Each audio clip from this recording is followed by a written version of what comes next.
Welcome back to the Weismiller Homestead. This is officially day 7 of the sourdough starter experiment. So we've got the water sourdough starter here and the milk sourdough starter here. Yesterday I mentioned that the water sourdough starter was looking super liquidy, super watery, and I wanted to feed it a little bit more often. So I will show you that. It is still pretty sloshy, but there's a lot of soapy bubbles on top. So I think that's a good sign. So I will show that to you. Lots of soapy bubbles on there. I am a little bit late to my feeding tonight. We had our last volleyball practice for the spring season today, and it was our potluck, so I am about 2 hours late to the feeding. So I think what I'm gonna do with the water sourdough starter today, because it is still a little bit more watery than I would like it to be, it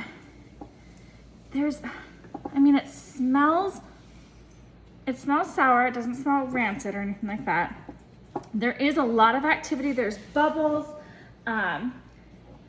but I'm gonna go ahead and discard half of it. And I think today I'm gonna do a 1-to-1 ratio as opposed to a 1-1-1 ratio. So I'm gonna still keep the half amount, I guess, of sourdough starter. And I'm gonna do 2 cups of flour, 1 cup of water today, just to kind of cut down on that liquidiness and see if that helps at all. There wasn't hooch on top today, but there was a lot of hooch on top for the last couple of days, so I know it's active. It just doesn't look as thick. I mean, even after I stir it, there's still a lot of bubbles coming through, so I know that it's active. It's just not as thick as I've seen sourdough starters be. So as you can tell as I'm pouring it out, it's definitely a lot more liquidy than I would like it to be, and then a lot of sourdough starters typically are. So that looks good. Get a napkin here, clean up my mess. And wipe my lid, pop that in there. So scrape down the sides a little bit. And I know that I said that I keep going back and forth on which one I think is doing better. I've got to be honest, I still think the milk starter is doing better, but here we go. So, whoops, oh, I'm making a mess.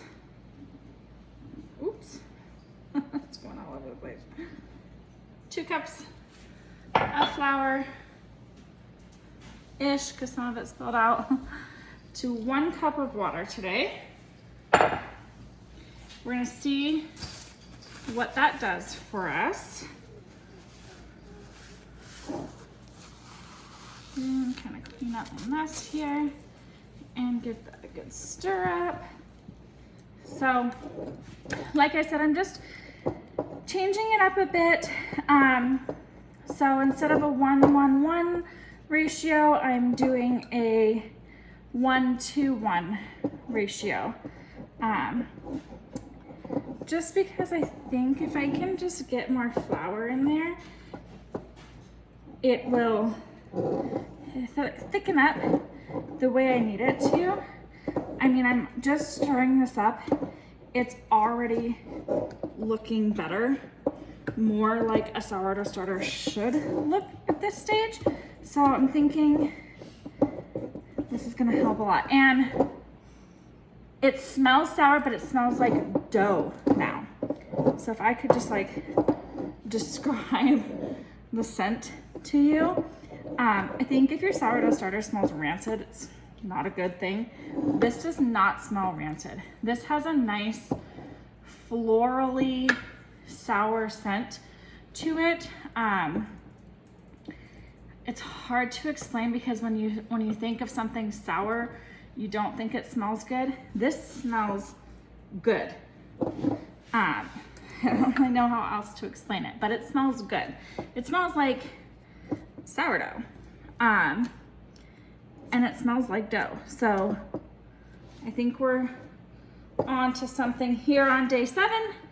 And we're just gonna keep going with that. So as you can see, much thicker now. So I'm gonna see what that does overnight. Come back to it. If I have to add more water to it in the morning, I will add more water to it in the morning. But just kind of going from there and seeing what we can find out. Now, moving on to my milk sourdough starter, and let me just tell you, this one is exciting, and there's a lot of activity on this one. Just from the looks of it, I mean, it's jiggly. It does seem a little liquidy, but I mean, look at those bubbles. That looks amazing. And like I said, jiggly. And I don't know if you can like see the side, but there's like bubbles and there's stuff happening, and there's so much more activity on this one. So I'm super excited about this one. I think this one is, oh, so good. And like cutting through those bubbles on top, it was like airy and poofy and still not thick, but there was activity, lots of activity.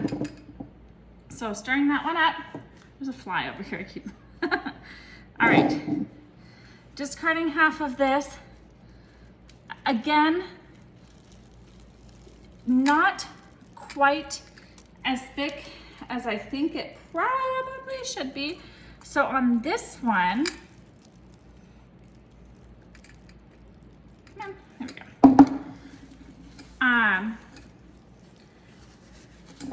I think I'm gonna do the same thing